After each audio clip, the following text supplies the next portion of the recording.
Welcome back, everybody. I'm Jade Monkey, and we're back here in DayZ, and we're in 1.10 experimental, but we're going over the patch notes that are coming for all platforms when this hits live branch or passes verification for both PlayStation, Xbox, and the PC. So currently this is sitting in experimental, which is only available for PC and Xbox. Quick note, that doesn't mean that PlayStation is not going to get this again when it goes to live branch. Everybody gets it, including PlayStation. The only reason why PlayStation doesn't have the what do you call it? The the demo? No, the experimental is because PlayStation doesn't have a program for it. But honestly, if you're watching anything in experimental PC or Xbox vanilla, you're going to get it on PlayStation. So, and also don't worry if your version number is higher than ours. Just know the internal version that the developers reference is 1.10. Okay, we're going to go over the actual changes. But a few quick caveats here as we head upstairs. So we have been playing this pretty heavily, and I know 109 is plagued with respawn issues, and I'm not talking about scarcity. What I'm talking about is when you pick something up out of a loot socket, over time it does not respawn at all in that loot socket, whether it's 6, 12, 24, 48 hours, whatever it is. So I know when we have a restart, or like a fresh patch, everything is really good as far as loot's concerned because everything pops back in. But the as the server settles in over time, it's kind of like an attrition thing where we start to lose the ability to get respawns at all. And over time, if you have a high population server and a lot of people moving around, as you know in 109, the loot becomes absolutely scarce to non-existent on the shorelines. So that's a bit of a problem. So just know this is an experimental and things could very well change, but as of testing this late October 2020, on experimental, 1.10 seems to have the same amount of attrition. It seems to be a little better, but overall, as things settled in, loot became more and more scarce. So we're going to be keeping a pretty watchful eye over things to make sure things are going to be okay. We're going to try to pass as much information on to Bohemian as possible to get things good to go. Okay, enough rambling here. I just want to kind of put that out there so you can kind of know what to expect.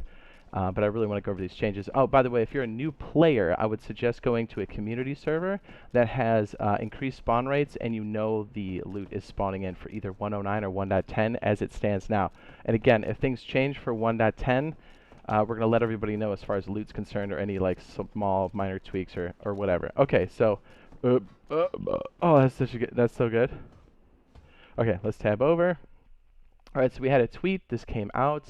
I'm so excited this came back out on experimental for the Xbox because it skipped, what was it, 109? Yeah, it did. Okay, so here we go. There's a ton of these, so we're going to go through them. I can speak to some of them as we have been playing the experimental. Okay, it says you can now break player's lower leg. Damage is applied by falling or brute force. Walking, fighting with a broken leg will result in shock damage. I can tell you right now that is going to destroy you. You can make splints now. I don't know if that's in the list here. But that is, I believe, 2 rags and a stick. No, it's 2 sticks and 2 rags. There we go. Got it. Yeah, and the sound is, it's horrible. Okay, added a signal pistol and its ammunition in various colors. That's cool. We've got the ammunition, haven't found the weapon yet. Crafted tan leather using garden lime. That's back, thank goodness. The crafted leather backpack. We have yet to build that, but I think we're just looking for the garden lime. Improvised shelter, super cool. You can build it. It's done like a fence kit. It's 4 short sticks and a piece of rope. You cycle through the recipes, and it's cool because you can add, I think it's just a tarp and 4 long sticks, and you can also collapse it and take it with you again. So really useful because weather is a thing. Okay, so let me get back to this. Localization for Brazilian and Portuguese. Added a crafted splint. We went over that. We got the tarp. Added the ability to replace ruined parts of tents, entrance, window covers with tarp. Added the pipe wrench. Pipe wrench is a good melee weapon, but I believe that's now used to do mechanical things to vehicles, but that's unconfirmed. We did get a vehicle running on experimental 1.10, so it's a little better for consoles. Just know that if you're on original OG hardware, PlayStation or Xbox, it's still going to be spurty. Jumpy, laggy, air quotes. Even with the PS4 Pro and the Xbox Series, the Xbox One X, it's gonna be, you're gonna have spurts of lag occasionally, but it seems to be a little better. Okay, so we'll have to see an active huge population, what that's actually like when the servers go live. And that's if the loot's spawning in. Fingers crossed. Okay. You can now repair a damaged car engine with the pipe wrench. Oh, there you go. That's what it does. You can now repair parts of the vehicle chassis with epoxy putty. That's cool. You can do it with helmets now too. Clothing items now have an indicator for their insulation value. It's so funny. Somebody in our stream, I think it was it Rick? He was telling us about the isolation values, which basically is the rating for cold, which you are going to need. I'm telling you that right now. Exposure to wind will make your character freeze. Forest can provide cover. Food decays over time, but also your food meter seems to be revamped. So if you've been playing for a long time, just know that that mid-tier to high tier has a lot of breathing room. So you've got a lot more time on those meters. So it'll take you a little bit of time to become acclimated to the adjustment. And I'm sure there'll be some minor tweaks, but overall, I think if you've been playing for a while, it'll just be a minor adjustment. Items cool down over time in player's inventory and on the ground, so no more superheating your pants with pieces of burnt meat, which is something we've done. Added a heat buffer to supply an overtime heat bonus to thermal comfort of player's character. You receive a temporary heat bonus after spending time near a fireplace. That will show up as a next to the thermometer as a plus. That we did see, and that does help overall your stats across the board. So it's good. If you've done some cooking or whatever, just chill out by the fire, get that buff, and then take off to wherever you need to go. Added a smoking slot for several types of fireplaces used for dry meats. Now, some people said it was bugged. We fed somebody we captured, and they didn't seem to get sick, but he also broke out, and we had to get rid of him. I want to make sure Aunt Susan doesn't slap us for that. So I don't know. He didn't get sick though, so I don't know. It'll be cool when it works because since food spoils over time. Okay. Added additional coastline details between, I can't say that, Prison Island and Ostrog, making sea traversal easier and more interesting in Chernarus. That's cool. We'll probably go over that as a separate thing. Punching now deals damage to gloves and can cause bleeding to bare hands. Interesting. Added a visual effect increasing shock damage, both reflecting getting hit and current state. Added damage when jumping out of a running vehicle. Yeah, that's real. Also including a chance for broken legs and death. The broken leg sound, I cannot tell you how absolutely just visceral and gross it is. It's just, when you get up, don't get up. You have to crawl. It's going to be the worst noise you've ever heard. Or at least maybe for me. Maybe I'm weak. Anyways, new visual heat haze effect for the fireplace flare, road flares, and torch lights. Okay, and on to the fixed. Trying to move through this relatively quickly here, so. Fixed an issue that prevented players from combining stacks of items from their inventory, with the second stack being in their vicinity. Item wet drying was not taking into account attachments of nested inventories. Bag inception. Fixed wrong decals on the Legacy Police Olga Rex. Fixed sound issues related to doors in several buildings. Fixed window collisions in several buildings. It is no longer possible to climb up broken staircases in the industrial silo. Oh, they blocked that off, huh? There goes, well, if you've got bases up there and that's how you get up, just know you should probably move. It was possible to open city store back doors by pressing F in certain places of the furniture in the front part of the building. Really? I did not know that. Sawed-off weapons now have a short weapon length, which comes into collision with walls. This is what they're talking about. Before, do you see how when we get close, he goes up, or your character goes up? Before, if you sawed it off, it would automatically go up even if you're this far away. So that's good. That's come in handy for combat, because we often, or at least I like to saw off the weapons. You know, conceal, bam, more slots for loot. Fixed an issue restoring a rag to pristine state after being used as a gag. I wish I would have known about that. Fixed an issue preventing the player from detaching their magazine. Ooh. Dead bodies of players should now fall through walls less often. The key and operative words being less often.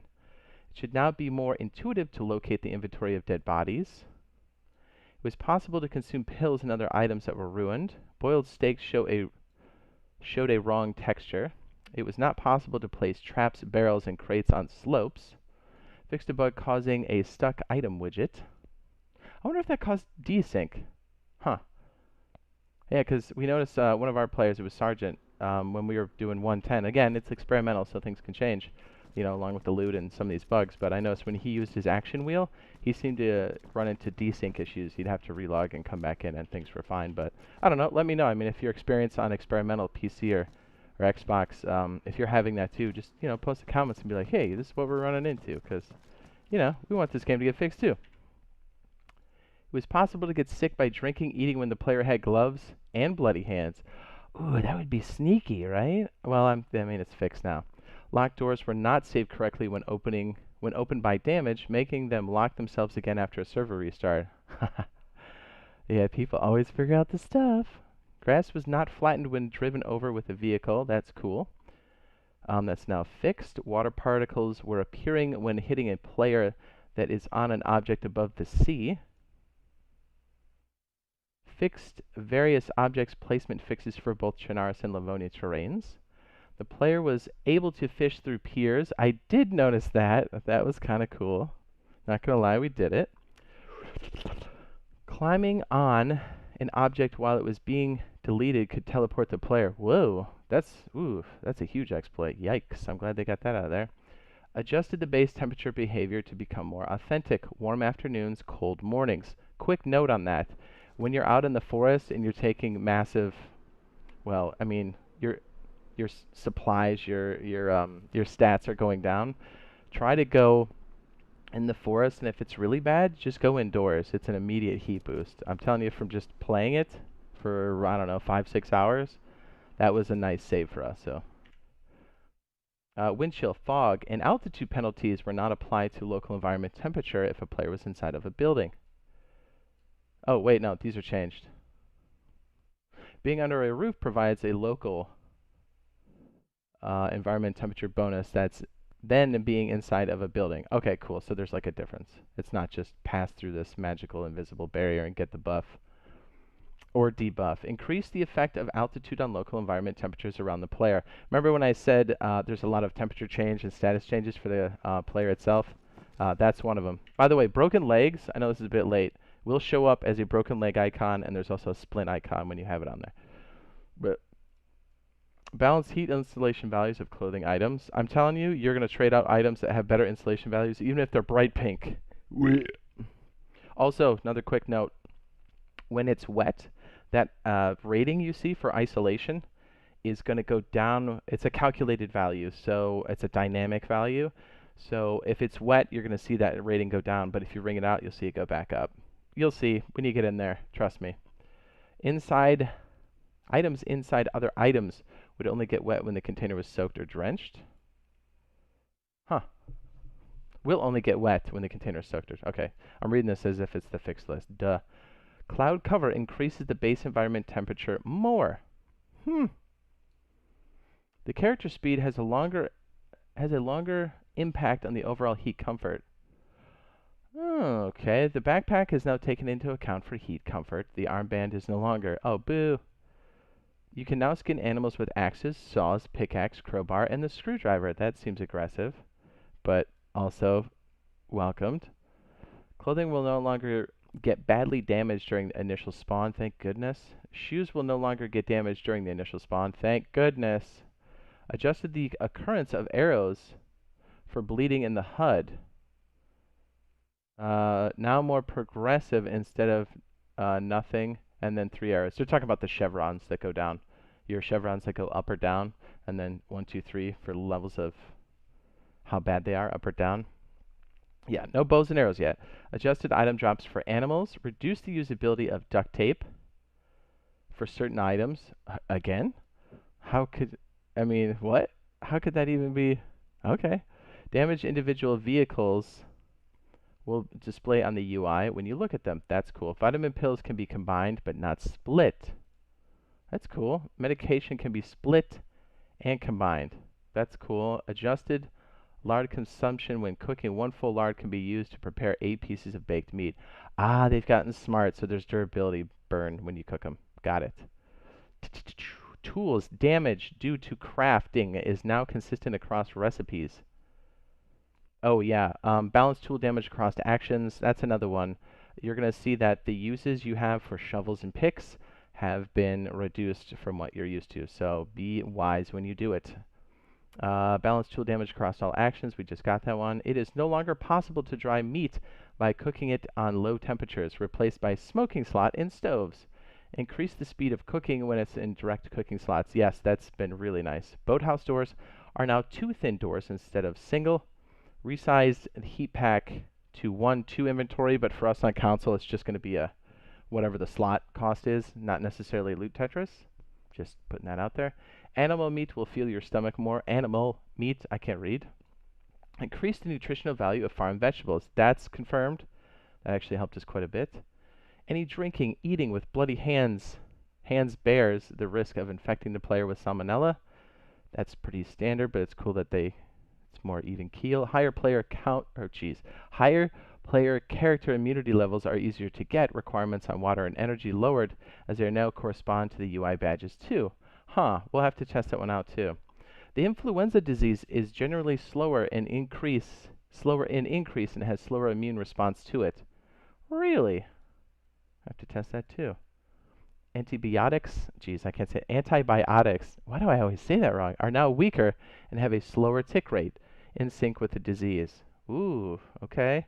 Cholera takes longer to build up and disappear. Penalties scaled with disease progression and higher resistance against immunity. Oh, whoa. Yeah, man, I'm glad we didn't get sick. We didn't find any medical supplies when we tested this. Whew. The buildup of salmonella disease is faster and will activate sooner, and penalties are scaled with progression of disease. Yikes. Charcoal tabs now have a slower tick and a delayed response in fighting salmonella. Applying saline adds hydration in addition to blood. Good. The tent packing action is now continuous. No more instant packing of tents. Ah, so we have an action wheel. The pickaxe can be used in digging hidden stashes. That is so cool. It can also bury and uncover stashes. That's confirmed. We did test that out. Adjusted the default comfort temperature of the player character. Now 28 degrees Celsius. I have no idea what that is in Fahrenheit because I'm bad and I don't have Siri next to me. The damage state of wetness of clothing impacts the heat insulation. That's what I was saying. It was dynamic. It's definitely a thing. Central loot economy. Fixed an issue of a bear not spawning properly in all cases when using offline databases. Disabled the spawning of berries. Oh, okay. And we have server stuff, modding things, and that's okay. Known issues. The splint displayed on the character's leg is a placeholder. It is difficult to find the refuel option on vehicles, so it looks like their hitbox is a little wonky. We'll continue to be testing the loot spawns. I would suggest if somebody is doing that, write down the server, the time you did it, loot all of the nodes, sockets, or locations inside of a building, stick it on the road, write down when you completed that task, and try to clean out certain areas, and then come back to 4, 6, 12 hours later to see if anything is spawning back on the specific location inside of a house or wherever it is. Because sometimes the way the loot economy works is, like I haven't seen stuff in houses, but then when I come back, there might be new loot in another location in the same house. So, just test it out. You can post it in our Discord. I would suggest you send it to Bohemian Interactive first, but you can also drop it in the comments too, because these are all things we're actively tracking, and we want to see if the loot's getting better. I'm under the strong belief that the loot economy can still be adjusted, or this particular problem can be adjusted on a server-side setting, which means if they do find the fix for it or are so inclined, they should be able to do so with a fix without having to send a client update. So basically it means a faster turnaround. So we're going to keep an eye on that. Okay, so I've rambled on long enough, but hopefully these changes are useful and helpful for you. And if you found this video useful and helpful, be sure to drop a like. It really does help out with the channel. It helps with the weirdness that's going on with the YouTube, not getting suggested and stuff, so it's much appreciated. If you're down with, oh geez, it's like floating in the corner. If you're down with open world survival games like Rust, DayZ, consider dropping a subscribe. We do updates. We also do a lot of gameplay, live streams, that sort of thing. So if you're interested, consider dropping that subscribe if you want to. All right, we'll see you guys in the next video / live stream. Love you. Bye. Oops, I gotta reload. That's the thing. Here come the zombies.